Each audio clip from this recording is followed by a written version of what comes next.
আর এই মুহূর্তে যে ছবি সরাসরি দেখতে পাচ্ছেন, হাসি মুখে রাহুল গান্ধী এগিয়ে আসছেন এবং তার সঙ্গে তার বোন প্রিয়াঙ্কা গান্ধী রয়েছেন। যে ফল ইন্ডিয়া জোট করেছে, নিঃসন্দেহে তা যথেষ্ট প্রশস্তির কোনো সংশয় নেই এবং সে সাফল্যের হাসি রাহুল গান্ধী। নিঃসন্দেহে আজকে কি বলবেন রাহুল গান্ধী এবং মল্লিকার্জুন খার্গে সাংবাদিক বৈঠক করে রাহুল গান্ধীকে ঘিরে কংগ্রেস কর্মী সমর্থকদের উৎসাহের ছবি দেখছেন।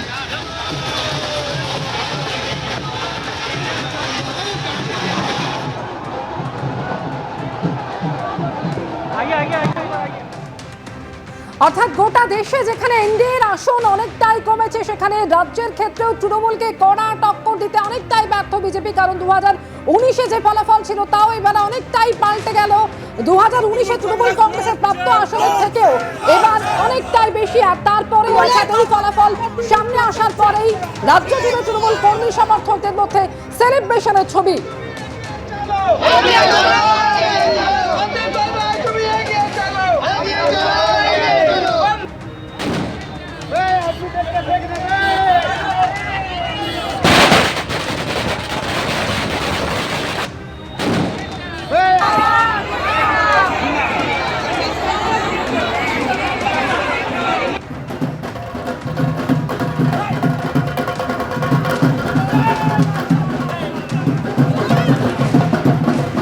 নিঃসন্দেহে রাজ্য জুড়ে তৃণমূলের জয় জয়কার, সবুজের সমারোহ বলা যেতে পারে, সবুজ ঝড়।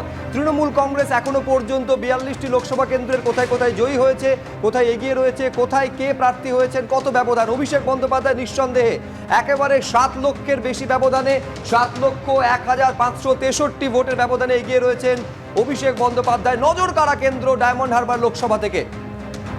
পরের লোকসভা কেন্দ্র রাখবো আপনাদের সামনে আসানসোল থেকে। এর আগে আপনারা জানেন যে লোকসভায় বাই ইলেকশনে প্রায় 3 লক্ষের বেশি ব্যবধানে জিতেছিলেন শত্রুঘ্ন সিনহা। আর এবার শত্রুঘ্ন সিনহা 59,910 ভোটে এগিয়ে রয়েছেন আসানসোল লোকসভা কেন্দ্র থেকে তৃণমূল কংগ্রেসের টিকিটে।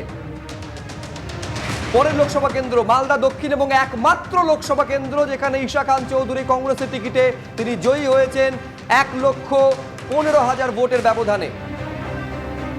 পরের লোকসভা কেন্দ্র আরামবাগ, মিতালি বাগকে প্রার্থী করেছিল তৃণমূল কংগ্রেস, তিনি এগিয়ে রয়েছেন 21,948 ভোটে।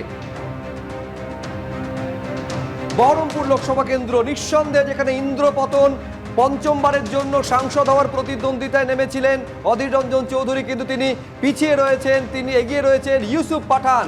একেবারে ইউসুফ পাঠানের নাম ঘোষণা করে চমক দিয়েছিল তৃণমূল কংগ্রেস, সেখানে 72,000-এর বেশি ভোটে এগিয়ে রয়েছেন ইউসুফ পাঠান। আলিপুরদুয়ার মনোজ টিগ্গা ছিলেন বিধায়ক, আর এবার সাংসদ হতে চলেছেন মনোজ টিগ্গা, এগিয়ে রয়েছেন আলিপুরদুয়ার লোকসভা কেন্দ্র থেকে 59,189 ভোটে। বালুরঘাট লোকসভা কেন্দ্র বিজেপি রাজ্য সভাপতি এবং একই সঙ্গে দ্বিতীয়বারের জন্য প্রতিদ্বন্দ্বিতা করছেন তিনি, বালুরঘাট লোকসভা কেন্দ্র থেকে এগিয়ে রয়েছেন 21,222 ভোটে। বনগাঁ লোকসভা কেন্দ্র শান্তনু ঠাকুর বিজেপির প্রার্থী, তিনি এগিয়ে রয়েছেন এই বনগাঁ লোকসভা কেন্দ্র থেকে 41,795 ভোটের ব্যবধানে। বাঁকুড়া লোকসভা কেন্দ্র যেখানে অরূপ চক্রবর্তী বিধায়ক ছিলেন, তাকে প্রার্থী করা হয়েছিল তৃণমূলের তরফে এবং তিনি এগিয়ে রয়েছেন 31,564 ভোটের ব্যবধানে। বারাসাত লোকসভা কেন্দ্র স্বপন মজুমদারকে পেছনে ফেলে তৃণমূলের কাকলি ঘোষ দস্তিদার, তিনি এগিয়ে রয়েছেন 98,348 ভোটের ব্যবধানে।